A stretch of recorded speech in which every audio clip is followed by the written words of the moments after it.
কারণ আমার কাছে এসে কি মনটা ফাড়া হয়ে গেছে। একের পর এক নারীদের নিয়ে আপত্তিকর কন্টেন্ট বানিয়ে সামাজিক যোগাযোগ মাধ্যমে ব্যাপক সমালোচনার জন্ম দিয়ে চলছে এক যুবক। মায়া শালিক নামের একটি ফেসবুক পেজে নিয়মিত এসব কুকর্ম চালিয়ে যাচ্ছেন তিনি। তার নাম রিদওয়ানুল হক মাহিন, বাড়ি চকরিয়া উপজেলার খোটাকালী ইউনিয়নে। আচ্ছা, বাসর ঘরে এই যে এক গ্লাস দুধ দেয় না, দুধটা আসলে কেন দেওয়া হয়?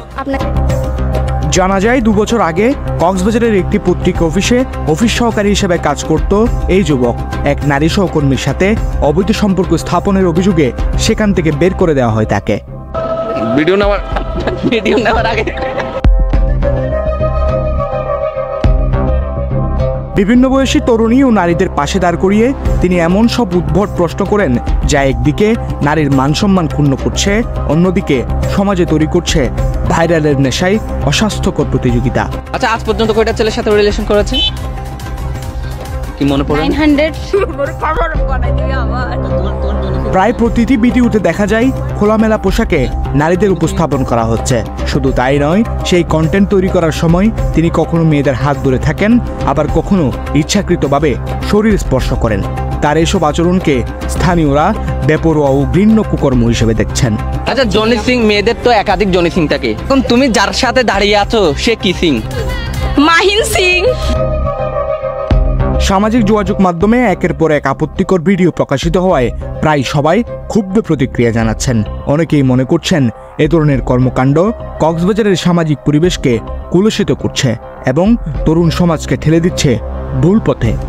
আসার মধ্যে আমাদের মা বোন আছে, আমরা অনেক সময় উপলব্ধি করে কি একসাথে এই ভিডিওটা দেখতে পারি না। হ্যাঁ, তো উনি আজে বাজে ওনার সাথে কথোপকথনের মধ্যে অনেক কিছু বলে ফেলে, যেটা আমি আপনাকে বলতে পারতেছি না।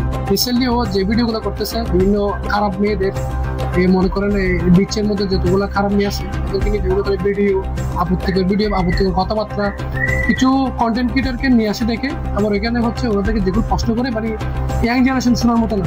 আমি ওকে বলেছি, কল দিয়ে নিজে বলেছি, তুমি ওই বিষয় নিয়ে কন্টেন্ট বানাও, মেয়েদের নিয়ে কন্টেন্ট বানাও না। কারণ মেয়েরা হচ্ছে মায়ের জাত, নারীর জাত, ওদের সম্মান ওদের দিতে হবে। তুমি ওদেরকে মোবাইলের সামনে এসে, ক্যামেরার সামনে এসে অসম্মানই করতেছো, খারাপ মানুষের নাম ধরতেছো, আবার বলতেছো বয়ফ্রেন্ড কইটা আছে।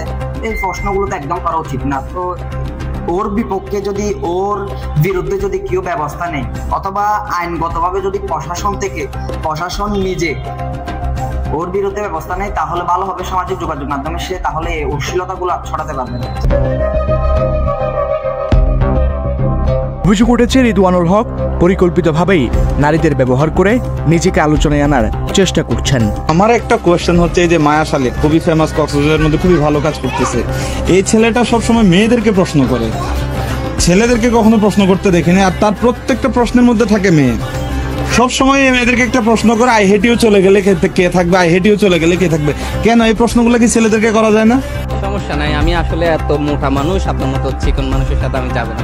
আমি ওটা তাই বাস দিচ্ছি না, আমার আর বাস ভালো লাগতেছে না।